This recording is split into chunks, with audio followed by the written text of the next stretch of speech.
माता च पिता तमेव तमेव बन्धु च सखा तमेव तमेव विद्या द्रविणं तमेव तमेव सर्व मम देव देव तमेव माता च पिता तमेव तमे चंदु च सखा तमे तमे विद्या तमे माता। શ્યામ, તું તો શ્લોક બહુ સરસ બોલે છે હો. બોલું તો છું પણ કઈ યાદ નથી રહેતું.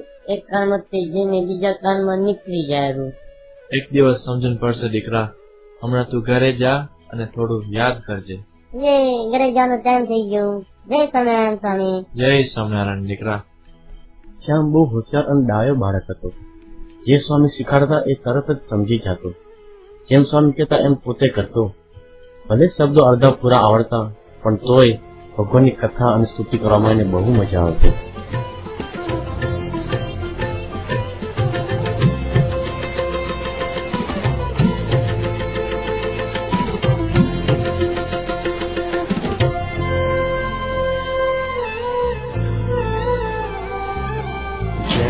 सद्गुरु स्वामी प्रभु जय सद्गुरु स्वामी।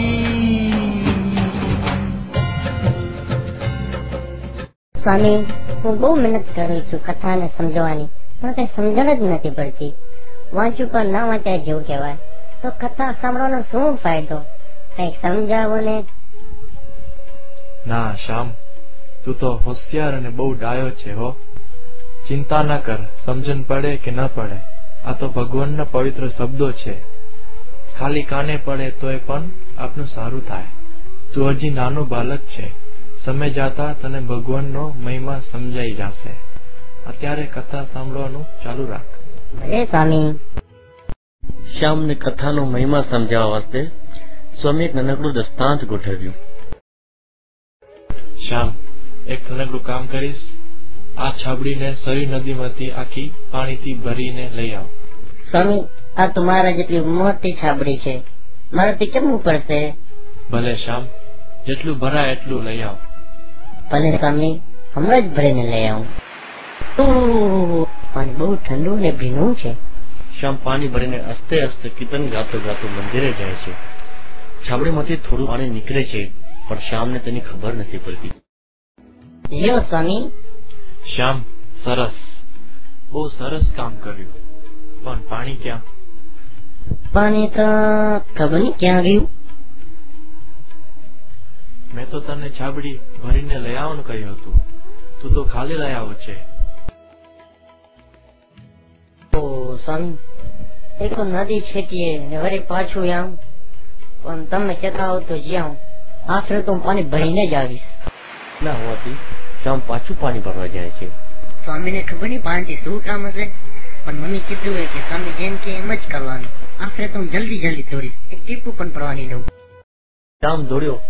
પોતામાં જેટલી શક્તિ તેટલી બધી દોડવામાં વાપરી નાખી.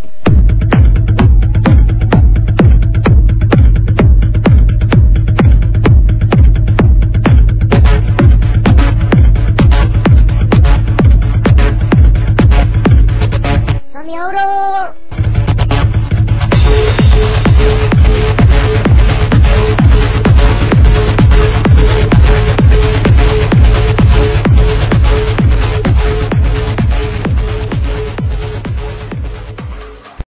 સ્વામી, આપડે તો બહુ દોડ્યો તોય પાણી ભરાઈ ગયું. છાબડી પાછી ખાલી થઈ ગઈ. શ્યામ, હજી વધારે મહેનત કર. પાછું એક વખત જા. આ ફેરે તો આવી જ જશે. વળી પાછું આવું. સ્વામીએ શ્યામને 3-4 વખત પાણી લઈ આવવાનું કીધું પણ છાબડીમાં કાના હોવાથી ભરાતું જ નતું.